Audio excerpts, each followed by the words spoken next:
Job లేక ఇబ్బంది పడుతున్నారా? అయితే మెడికల్ కోడింగ్ మీకు మంచి ఆప్షన్. వెంటనే కాల్ చేసి కోర్సులో జాయిన్ అవ్వండి.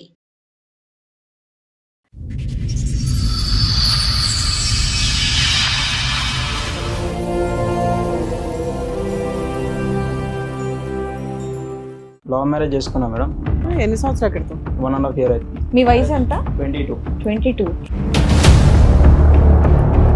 ఇంట్లో వాళ్ళని ఒప్పించి పెళ్లి చేసుకున్నారా? మేము వెళ్ళిపోయాం లేచి. 2 years love, 1.5 year marriage life. 19 years కి లవ్ స్టార్ట్ చేశాడు కుర్రాడు. ఎక్కడ పెళ్లి చేసుకున్నారు మీరు? గుడి దగ్గర. ఊళ్ళో మీరిద్దరు తాళి కట్టేసుకున్నారా? అయితే స్కూల్ బోనోఫైడ్ తీసుకొచ్చి అమ్మాయికి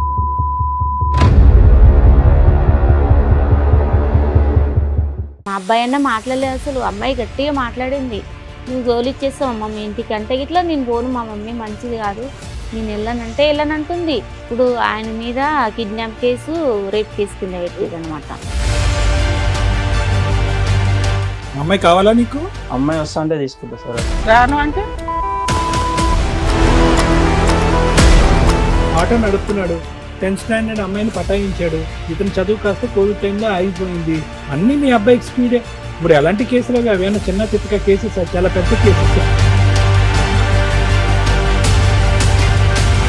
ఒక మైనర్ అమ్మాయి వచ్చి లవ్ చేశాను నువ్వు లేకపోతే బతకలేనంటే అసలు అట్లాంటి ఎవిడెన్స్లు ఇవ్వద్దు. మైనర్ అమ్మాయిలంటే చూడకండి ఫస్ట్ దయచేసి.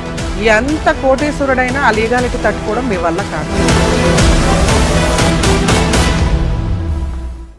నమస్తే.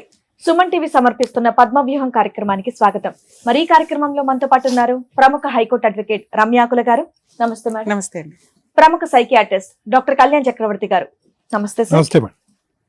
Sir, madam. మేడం సురేష్ గారు ఆయన సమస్య చెప్పుకోవడానికి ఇక్కడి వరకు వచ్చారు. ఆయన సమస్య ఏంటో అడిగి తెలుసుకుంటారు. సురేష్ గారు ఎక్కడి నుంచి వస్తున్నారు? మేము బాలాపురం.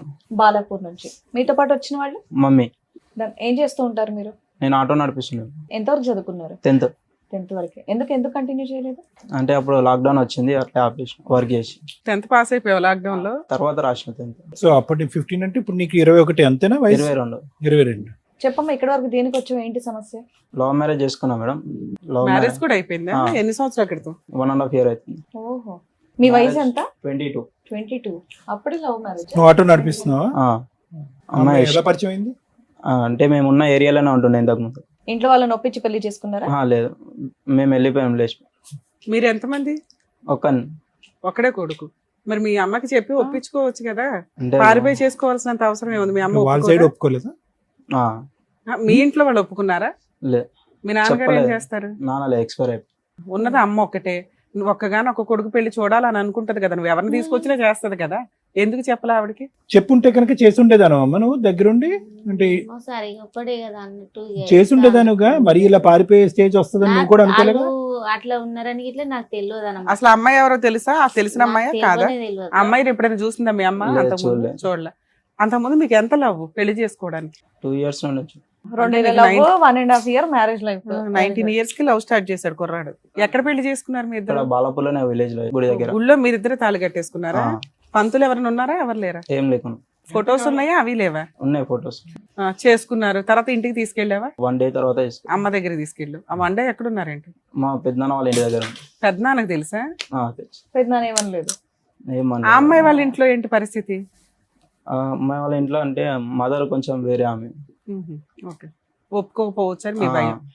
ఈ అమ్మాయిని నమ్మావా నువ్వు? ఓకే, నాతో జీవితకాలం ఉంటది అని. అట్లానే తీసుకెళ్ళాం మేడం. మీ అమ్మ ఒప్పుకుందా తీసుకెళ్ళినాక? మాట్లాడుకున్నాం మేడం, మాట్లాడినాక ఒప్పుకుంది. ఇంటికి ఇట్లా వెళ్ళాం. వెళ్ళి అక్కడ ఆవిడ దగ్గర ఎంతకాలం ఉన్నారు? 1 day ఉన్నాం అక్కడ. ఇట్లా అక్కడ నుండి మళ్ళీ పెద్దనాన్న వాళ్ళ ఇంటికి వెళ్తుంటే PS వాళ్ళు పోలీస్ వాళ్ళు పట్టుకోరు. ఏది వాళ్ళ అమ్మోళ్ళు కేసు వేసారు? ఓకే. చదివినాక PS. అమ్మాయి వయసు ఎంత? అమ్మాయికి 21. నీ వయసే? ఓకే. అయితే స్కూల్ బోనోఫైడ్ తీసుకొచ్చి అమ్మాయికి 15 అని చెప్పి కేసు పెట్టారు. 15 కి 21 కి ఎంత తేడా ఉందో తెలుసా? ఇప్పుడు 15 పెళ్ళప్పుడు 15. ఈ పిల్లడు 20, అమ్మాయి 15 అండి. తెలిసిపోవట్లా. తర్వాత ఏమైందమ్మా? ఇంకా వాళ్ళ PS లో వాళ్ళ మమ్మీ మాట్లాడింది, చేస్తా మ్యారేజ్ చేస్తా అన్నది. దాని తర్వాత ఇంకా వాళ్ళు ఏం మాట్లాడలేదు నాతో. అమ్మాయిని తీసుకెళ్లిపోయారా? వాళ్ళు తీసుకెళ్లిపోయారు. అమ్మాయి వెళ్ళిపోయిందా? వెళ్ళిపోయింది. సో ఇప్పుడు అమ్మాయి వయసు 16.5, 16.5. మళ్ళీ మిమ్మల్ని కలపాడు అంటావు మమ్మల్ని. వాళ్ళు ఏమైనా కేసులు పెట్టారా మీ మీద? కేసే ఉంది మేడం. కేసు కాదు, పెళ్లి చేస్తాను అంది కదా, వాళ్ళ అత్తగారు పెళ్లి చేస్తాను మళ్ళీ నాకు అన్నట్టు కదా. వాళ్ళైతే చెప్పలేదు మేడం, పెళ్లి చేస్తాము అది మరి ఇది ఈయనకి ఎవరు నాతోనే చెప్పారు? చెప్పలేదు, ఆయనతోనే ఆమె వాళ్ళు చెప్పిందంట, ఆమె పోలీస్ చెప్పింది. స్టేషన్ లో ఎఫ్ఐఆర్ ఎందుకు పెడతారు? మిస్సింగ్ కంప్లైంట్ విత్డ్రా అయిపోద్ది కదా. అవలేదా? ఏం కేసు ఉంది? ఇప్పుడు ఆయన మీద కిడ్నాప్ కేసు, రేప్ కేసు కింద పెట్టారు అనమాట. ఎఫ్ఐఆర్ కాపీలు ఆ రోజు ఏమైనా అమ్మాయి ఆ, గట్టిగా ఉన్నాయి. మాట్లాడేది, మా అబ్బాయి అన్న మాట్లాడలేదు అసలు. అమ్మాయి గట్టిగా మాట్లాడింది, నువ్వు గోలిచ్చేస్తావు అమ్మ మీ ఇంటికి అంటే ఇట్లా నేను పోను, మా మమ్మీ మంచిది కాదు, నేను వెళ్ళనంటే వెళ్ళనంటుంది. గట్టిగా మా అబ్బాయి అన్న మాట్లాడతలేడు, ఆమె అంత గట్టిగా మాట్లాడుతుంది. అంటే ఇక్కడే ఉంటాను, భర్తతోనే ఆ, ఉంటాను అని అంటది. అంటుంది. ఇప్పుడు ఫోన్ లో మాట్లాడుతుందా లేదా? మీ ఇద్దరి ఏం మధ్యన లేదు. కమ్యూనికేషన్ లేదు, ఏమీ లేదు. వాళ్ళు ఉన్న చోటే ఉన్నారా? అక్కడి నుంచి ఇల్లు మారిపోయారా? అక్కడ నుండి వేరే దగ్గరికి వచ్చారు మళ్ళా. వాళ్ళు మారిపోయారా, మీరు మారిపోయారు? మీరేం మీరు అక్కడే ఉన్నారు. మేము అక్కడే ఉన్నాం.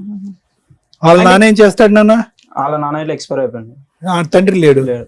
అన్నదమ్ములలోనే ఒక తమ్ముడు. సో అమ్మాయి 10th రాసే టైంకి నువ్వు పెళ్లి చేసుకున్నావు అంతే కదా? ఉమ్. 10th అమ్మాయిని పెళ్లి చేసుకున్నావు. ఇప్పుడు మీరు మాట్లాడి 1.5 year అవుతుందా? ఆ. అసలు Last కాంటాక్ట్ లో అదే. లేదు. ఏం ఇప్పుడు ఏంటి నీకు ఈ కేసు గురించి ఒకటి కాకుండా ఇప్పుడు ఆ అమ్మాయిని కూడా కలపాలనా? అమ్మాయి కావాలా నీకు? అమ్మాయి వస్తా అంటే తీసుకుంటా సార్. అట్లా రాను అంటే రానంటే కేసు కేసు మాఫీ విత్డ్రా అవుతుంది. చేయించాలా? మాకు చేపించేసేయాలి. మామూలు కేసు అదేమన్నా? మీరు అడ్వకేట్ ని పెట్టుకున్నారా? పెట్టుకోలే మేడం, మేము ఈయన ఇడిపించుకొచ్చినప్పుడు అయితే పెట్టుకున్నారు. ఆ. తర్వాత కేసు ఫైట్ చేయడానికి లాయర్ ని పెట్టుకోలేదా? మొన్ననే వచ్చి మళ్ళీ పేపర్స్ వచ్చినాయి. ఇంకా టైం ఉంది. 31 తారీఖు వచ్చినాయి ఆయన. సరే. సో మీరు మీ ఉద్దేశం ఏంటంటే అమ్మాయి వస్తే కాపురం చేస్తాం, పెళ్లి కంటిన్యూ చేస్తాం, లేకపోతే విడాకులు ఇప్పించేసి ఈ కేసు కూడా లేకుండా చెయ్యండి అని. వాళ్ళు ఏమైనా డిమాండ్ చేశారా? 5 lakhs అడిగారు మేము. 5 లక్షలు అడుగుతున్నారా? మేము ఏం మా దగ్గర అయితే ఏం లేదు మేడం. అంటే 5 లక్షలు ఇచ్చిన తర్వాత నేను ఒక్క- కేసు విత్డ్రా చేసుకుని నీతో కాపురం చేస్తా? ఏం లేదు కేసు సార్, విత్డ్రా ఇంకా చేసుకుని విడాకులు, ఇంకా అంతే వీళ్ళ దృష్టిలో. జైలుకి వెళ్ళాడు ఈ కేసులో. ఆ, ఎన్ని రోజులు వెళ్ళాడు? 37 days ఉన్నా మేడం రిమాండ్. షూరిటీస్ ఎంత కట్టావు అమౌంట్? 50,000 మళ్ళా వేరే వాళ్ళు లాయర్లు ఉంటారంట కదా, వాళ్ళకు 20,000 చేసినాం. వస్తే అమ్మాయి కాపురానికి రావాలి, సరే. లేకపోతే కేసు తీసేయాలి ఆ. అంతే. ఏంటమ్మా ఏదో అంటున్నారు? గదే ఇక ఏదన్నా ఒకటి చేస్తే మేము ఏమన్నా చేయటం ఏంటమ్మా? చేయకుండా ఉండాలి ఆ అబ్బాయి. ఒక అట్లీస్ట్ చెప్పాలి కదమ్మా అమ్మా, మినిమం. మా ఆ మా రోజుల్లో షోలు ఉంటే- వింటున్నారా? మైనర్ అమ్మాయిల్ని టచ్ చేయొద్దు మొర్రో అని 100 సార్లు మొత్తుకుంటున్నాం. మీరు ఏ ఎపిసోడ్ చూసినా ఆడపిల్లల గురించి మాట్లాడేటప్పుడు ఇవి బేసిక్ గా చెప్తున్నాం కదా నాన్న. ఆమె ఇట్లా మాకు ఏమన్నా పిల్లలతోనే sense కదా ఉందా? సార్. ఆమెకు అప్పట్లో ఫోన్ లో ఇవన్నీ ఏం లేవు. ఏం న్యాయం లేదు. కాదు. ఫోన్లో న్యాయం న్యాయం అంటే ఏంటి వయసు మీ ఎంత? దృష్టిలో? మీరు అమ్మాయి వయసు మర్చిపోయారు ఇక్కడ. నాకైతే తెలియదు. నీకు తెలియనప్పుడు ముట్టుకోకూడదు. ఆటో నడుపుతున్నాడు, 10th స్టాండర్డ్ అమ్మాయిని పటాయించాడు. ఇతను చదువు కాస్త కోవిడ్ టైంలో ఆగిపోయింది. అదే టైంలో ఈ అమ్మాయిని ప్రేమించడం మొదలు పెట్టాడు. 1 year ఆగే పని పాటు లేకుండా. తెలియదు ఆ అమ్మాయి 10th కి వెళ్తుంది, పరీక్షలు రాసుకుని వస్తుంది. ఆ అమ్మాయి పరిచయం అయింది. పరిచయం అయ్యేటప్పటికి ఆలోచించద్దా? తెలియదు, అంత తెలియని కొడుకేం కాదు. ఆ అమ్మాయి కూడా మాట్లాడి ఉంటది. తెలిసి తెలియని వయసు కాబట్టి, మైనర్ కాబట్టి మనం ఇప్పుడు అంటానికి ఏమీ లేదు. ఐ లవ్ యూ అంటే ఐ లవ్ యూ అంది. పోనీ పెద్దలకన్నా వీళ్ళు తీసుకెళ్లే బుద్ధి జ్ఞానం ఉండాలిగా. మీ అబ్బాయి అయినా నీ దగ్గరికి వచ్చి అమ్మాయి ఇలా ప్రేమిస్తున్నాను, నువ్వు కాదు కూడదంటావా?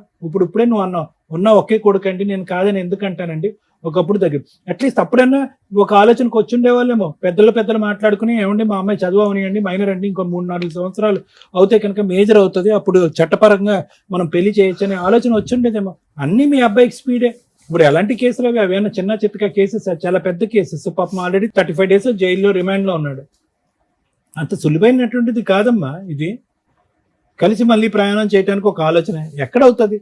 అప్పుడు మెచ్యూరిటీ లేనటువంటి ఆడపిల్ల ఇప్పుడు వయసు పెరిగినా కూడా, రేపొద్దున పెళ్లి చేసుకున్నా కూడా ఇలా జైల్లోకి వెళ్ళింది. ఫస్ట్ ఐ లవ్ యూ అని చెప్పి నువ్వు లేకుండా ఉండలేను అన్నటువంటి ఆడపిల్ల ఈ రోజు ఏమో వచ్చి మళ్ళీ నేను వచ్చి కాపురం చేస్తాను అని అంటే కనుక, ఆల్రెడీ వెళ్ళి శిక్ష అనుభవించి జైలు నుంచి బయటకు వచ్చే వ్యక్తి ఏ విధంగా కాపురం చేస్తాడు? అమ్మాయికి ఏముంటది నమ్మకం వాళ్ళిద్దరి మధ్యన?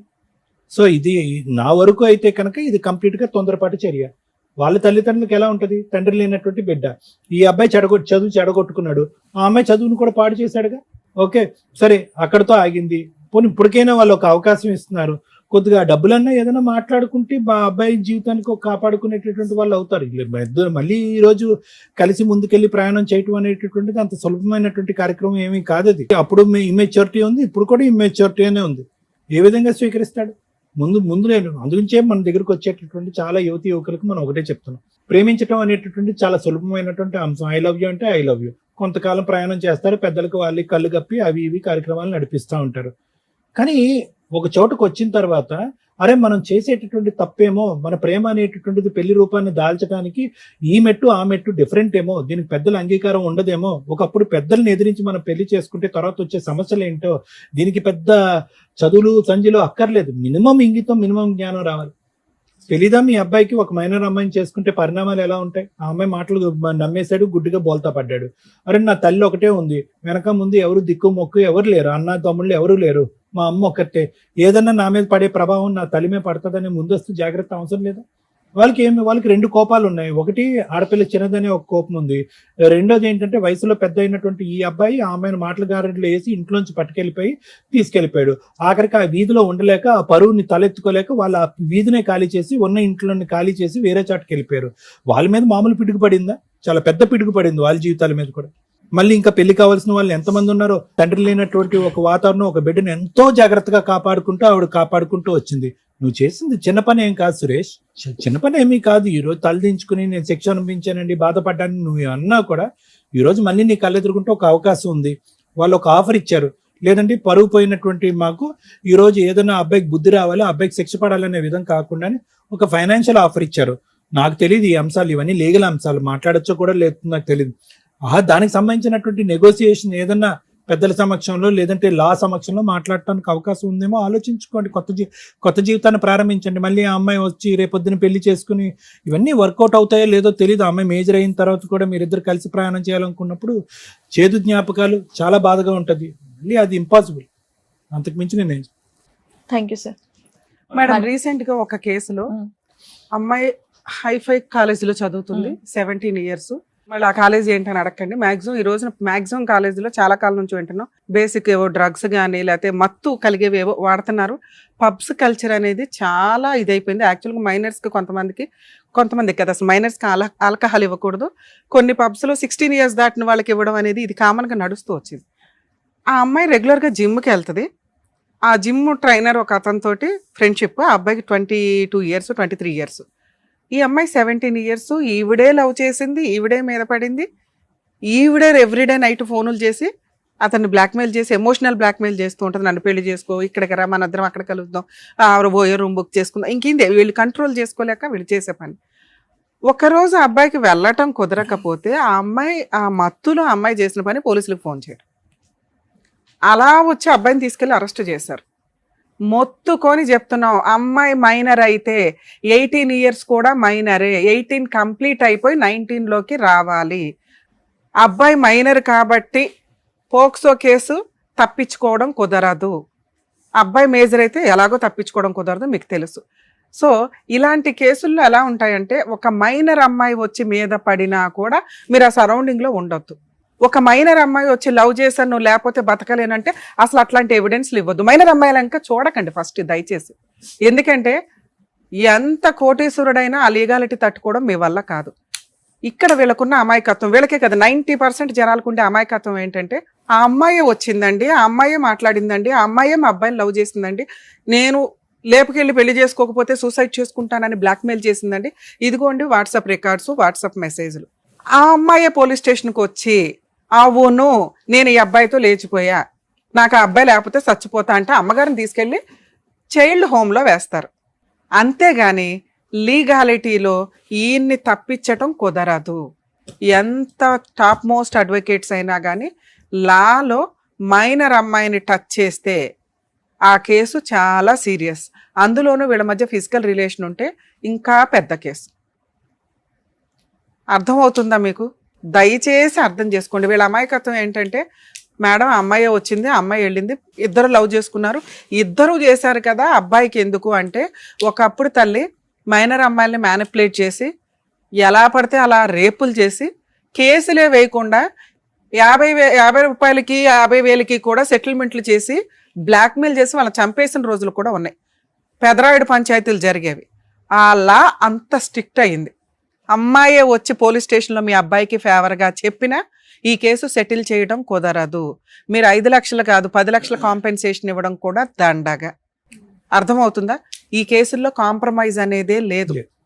వీళ్ళిద్దరూ పెళ్లి చేసుకున్నా కాంప్రమైజ్ లేదు, మేజర్లు అయిపోయిన తర్వాత. అర్థమవుతుందా?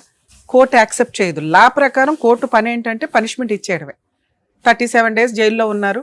కోర్టుకు కూడా హ్యూమనిటికల్ గ్రౌండ్. ఇప్పుడు మాకు కూడా అర్థమవుతుంది అరే పాపం ఇద్దరు చేసిన పని, వాళ్ళకి ఏజ్ గురించి తెలియదు, ఇలా చేయకూడదని తెలియదు. ఈయనేదో ఆట తోలుకుంటున్నాడు, ఆ పిల్లది ఈ పిల్ల, ఆ అబ్బాయికి 19 years ఏదో చెప్తున్నాడు నాకు స్టోరీ. కానీ అలాగే ఆ అమ్మాయి 15 ఏళ్లే. వాళ్ళు ఇటువంటి ఒక పోక్సో కేసు ఫైల్ చేస్తున్నప్పుడు child marriage act, prohibition of child marriage act కూడా ఇంప్లిమెంట్ చేశారు. అంటే మైనర్ వివాహ చట్టం కూడా ఇంప్లిమెంట్ చేశారమ్మా. దాంట్లో ఆ అమ్మాయికి బ్లడ్ టెస్ట్ చేసి మరీ రిపోర్ట్ వేశారు. ఏజ్ అనేది ఆధార్ కార్డులో వీటిలోనే కాదు, డౌట్ వచ్చింది అనుకోండి మెడికల్గా బ్లడ్ టెస్ట్ చేస్తారు, ఏజ్ కన్ఫామ్ అయిపోద్ది, ఓ నెల అటు ఇటు తప్ప. ఆ అమ్మాయి 15 ఏళ్ళని అక్కడ క్లియర్గా బ్లడ్ టెస్ట్ రిపోర్ట్స్లో ఉంది. సో ఆ అమ్మాయి ఇష్టపడి కోర్టుకు వచ్చి అతను లేకపోతే నేను చచ్చిపోతాను అన్నా కూడా ముందు మీ అబ్బాయిని అరెస్ట్ చేసినాకే కోర్టు మాట్లాడుతుంది. సో ఇక్కడ ఈ కేసులో సెటిల్మెంట్ అనేది మర్చిపోండి. మరి ఏం చెయ్యాలి మేడం? అడ్వకేట్ని పెట్టుకోండి, ఫైట్ చేయండి. మీకు ఈ లీగాలిటీ తెలియచేయగలం తప్ప ఇప్పుడు అదర్ సైడ్ వాళ్ళతో ఫోన్ చేసి మేము మాట్లాడినాం తప్పది. సెటిల్మెంట్ మాట్లాడే రైట్స్ ఎవరికీ లేవు ఇందులో. ఎవరు మాట్లాడాలి? కోర్టులోకి వెళ్ళిన తర్వాత మీ లాయరు, ఏమ్మా మీకు మాత్రం మైనర్ చట్టం తెలియదా, మీరు ఎట్లా సెటిల్మెంట్ మాట్లాడారు అంటారు. అక్కడ పెదరాయిళ్ళు ఒకప్పుడు చెట్ల కింద కూర్చొని చేసిన పంచాయతీ ఇప్పుడు మేము చేసినట్టు అవుతుంది. నువ్వు మమ్మల్ని నమ్మి వచ్చావు, లా తెలుసుకో. ఎవరైనా నీకేం చెప్తారు? ముందు వాళ్ళకి 5 లక్షలు ఇచ్చేస్తే మ్యాటర్ సెటిల్ అయిపోద్ది అంటే ఏ కేసు అన్నా కాంప్రమైజ్ ఉంటుంది కదా అని. ఈ కేసులో సెటిల్మెంట్ లేదు.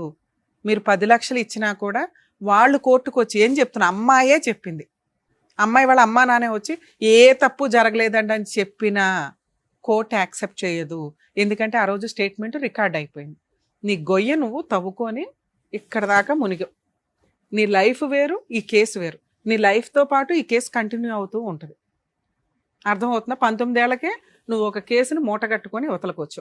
మరి ఈ కేసు నుంచి నేను బయటపడడానికి ఏ కొంచెం మార్గం లేదా? సెటిల్మెంట్ లేదు. హాస్టల్ విట్నెస్ అంటే తనకు సాక్ష్యాన్ని తనే తగ్గించుకోవడం కుదరదు. ఒక మైనర్ అమ్మాయి, ఆ అమ్మాయే చెప్పినా ఆ అమ్మాయిని హోమ్లో పెట్టి ఈయన జైల్లో పెడతారని చెప్పా. అర్థమవుతుందా?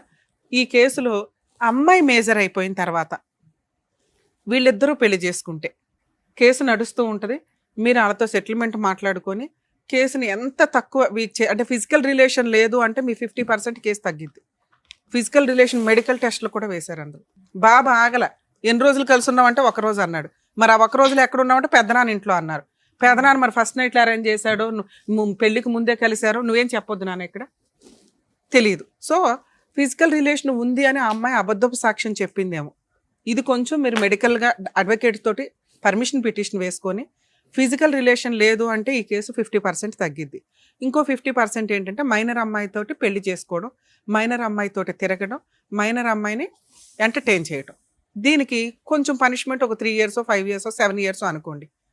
ఓకే, అది వీళ్ళిద్దరూ మేజర్లు అయిపోయినాక పెళ్లి చేసుకుంటే కోర్టు కొంచెం హ్యూమనిటికల్ గ్రౌండ్లో ఆలోచిస్తుంది. అరే వీళ్ళిద్దరూ భార్యాభర్తలు కదా, కేసు కొట్టేదు, తక్కువలో తక్కువ పనిష్మెంట్ కన్ఫామ్. 5 ఏళ్ళు ఇవ్వడం వేరు, 7 years ఇవ్వడం వేరు, 7 ఏళ్ళు ఇవ్వడం వేరు, సంవత్సరం ఇవ్వడం వేరుగా. అర్థమవుతుందా? మీకు అటువంటి అవకాశం ఏదన్నా ఉంటే వాళ్ళతో మాట్లాడుకొని వీళ్ళు ఇప్పుడు ఇద్దరు మేజర్లు అయితే, ఇంకా అమ్మాయి 16-17 ఉంటాయి ఇప్పుడు నాకు తెలిసి, పూర్తిగా ఇంకో 3 years టైం ఉంది. ఆ 3 years కేసుని నడవనిస్తూ ఈలోపు సైమల్టేనియస్గా సెటిల్మెంట్ మాట్లాడుకుంటూ మేజర్లు అయినాక పెళ్లి చేసుకుంటే కేసు నడుస్తూ ఉంటుంది. ఎలాగో భర్త కోసం అమ్మాయి ఫేవర్గా చెప్తుంది, అత్తమామలు ఫేవర్గా చెప్తారు. అప్పుడేం మీరు ఎదురు 3 లక్షలు అట్లా ఇచ్చుకోవాల్సిన అవసరం ఉండదు. 2, కోర్టు కొంచెం కన్సిడర్ చేస్తుంది, అరే మేజర్లు అయిపోయినాక వీళ్ళు పెళ్లి చేసుకున్నారు, చట్ట ప్రకారం ఎంత తక్కువ ఇవ్వడానికి అవకాశం ఉందో అంత ఇస్తారు. ఈ ఎగ్జాంపుల్ అందరికీ కాదండి, ఎందుకంటే అన్ని కేసుల్లో మైనర్ అమ్మాయిలు మేజర్లు అయిపోయినాక వాళ్ళ అమ్మా నాన్న వచ్చి పెళ్ళిళ్ళు చేస్తారని కాదు.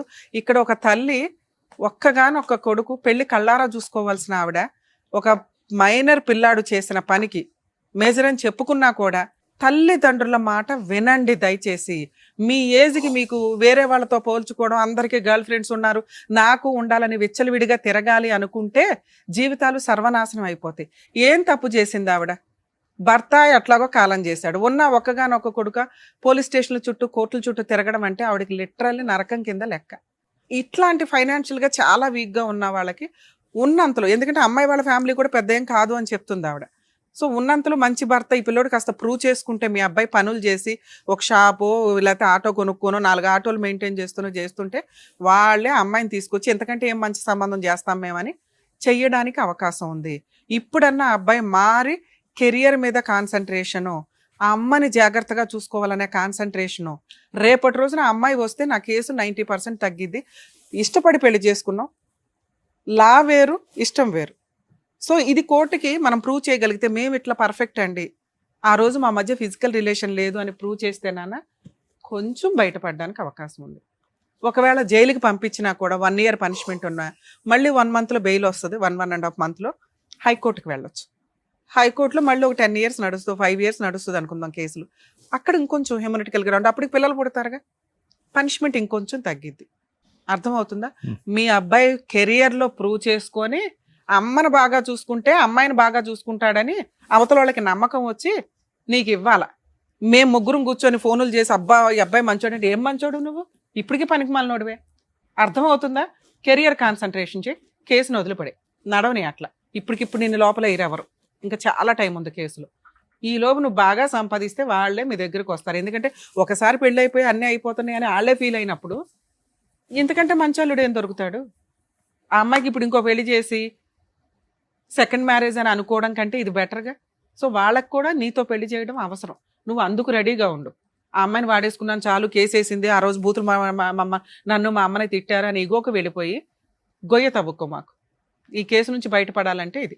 మేడం మేము అంతా చేసినా కూడా వాళ్ళు మా వల్ల కాలేదు, వాళ్ళు యాక్సెప్ట్ చేయలేదు అంటే కేసుని మ్యాక్సిమం ఫైట్ చేసుకుంటే తల్లి, పనిష్మెంట్ మ్యాక్సిమం పడుతుంది. అర్థమవుతుందా? ఈయనకో పెళ్లి చేసి ఆయన లైఫ్ ఆయన చూసుకోమనండి. ఈ కేసులకి అడ్వకేట్ ఖర్చులు కూడా గట్టిగా ఉంటాయి. కుదిరితే గవర్నమెంట్ లాయర్ని రిక్వెస్ట్ చేయండి, కానీ 99% పెట్టరు. ఇంతే తల్లి. ఎందుకంటే మిమ్మల్ని ఎవరైతే నమ్మి పంపించారో మేము అవతల వాళ్ళతో మాట్లాడడానికి ఇది కాంప్రమైజ్ కేసు కాదు. దయచేసి మమ్మల్ని ఏమనుకోకండి. మీ వల్ల కనీసం మీలాంటి ఈ పిల్లాడు లాంటి వాళ్ళకి బుద్ధి అయితే చెప్పగలుగుతాం. ఇట్లాంటి మేము కూడా ఫేసే చేస్తామండి ప్రాబ్లమ్ని, అన్ని అనుభవించినాకే అంటే ఇంకా పెద్దవాళ్ళం కూర్చొని చెప్పడం దండగా. కనీసం రియలైజ్ అయ్యండి, ఈ రోజున అబ్బాయి చాలా, ఇంకా నేను తక్కువ చెప్తున్నాను, టెన్షన్ పడకుండా ఉంటారు అని. దయచేసి అర్థం చేసుకోండి. మైనర్ అమ్మాయిల్ని టచ్ చేయొద్దు, మాట్లాడొద్దు, మనకు వద్దు వాళ్ళతో పంచాయితీ. ఫ్రెండ్షిప్ వరకు ఉంచుకోండి, మేజర్లు అయినాక మాట్లాడుకోండి ఏదన్నా ఉంటే. ఈ రోజున ఫోన్లు ఖాళీగా ఉన్నాయి కానీ టిక్ కానీ రొమాంటిక్ మెసేజ్లు, ఇంకా మీ తొక్కులో తెలివితే అట్లేంటో తెలుసా, ఏవో యాప్లు ఉంటాయి, వెంటనే 1 time చూడగానే డిలీట్ అవుతుంది. అవి కూడా రికవరీ చేస్తారు ఒళ్ళు మండితే. అవి ఎందుకు చేస్తారు? కేసు ఎక్సీడ్ అవుతుంది, పొజిషన్ ఎక్సీడ్ అవుతుంది, మీ మధ్య రిలేషన్ పెరుగుతూ ఉంటుంది. రిలేషన్ పెరిగినాక ఎట్లాగో క్రైమ్ జరిగిద్దిగా. సో మైనర్ అమ్మాయిల దగ్గరికి వెళ్ళొద్దు, అంతే. Thank you madam. ఏం అర్థమైందా? జాగ్రత్తగా విన్నావు కదా మేడం చెప్పిందంతా కూడా. సో ఉద్యోగం. దాని తగ్గట్టే మీరు కంటిన్యూ చేస్తే బెటర్. వర్క్ ఏమ్మా జాగ్రత్తగా చూసుకోండి. సో మేడం చెప్పినట్టు ఇంకో మంచి పాయింట్ కూడా చెప్పారు, నీ కెరీర్ మీద కాన్సన్ట్రేట్ చేసి డబ్బులు బాగా సంపాదిస్తే అమ్మాయి వచ్చి పెళ్లి చేసుకుంటే ఇవన్నీ కూడా పోతాయి. చూసుకోండి, జాగ్రత్త. చేస్తాం. వెళ్ళండి. నమస్తే. అనుకుంటే మనల్ని ఎవరు ఆపుతారులే అని ఒక పిచ్చి ఆలోచన, అందుకే మైనర్లు అనేది. సరే, అప్పటి రోజులు అంటే సెల్ ఫోన్స్ లో ఇవన్నీ న్యూస్లు తెలియదు కాబట్టి ఇది, కానీ ఇప్పుడు దానికి సంబంధించి సినిమా కూడా వచ్చింది పెద్ద, అవన్నీ చూసుకొని కంటిన్యూ చేస్తే బాగుండేది.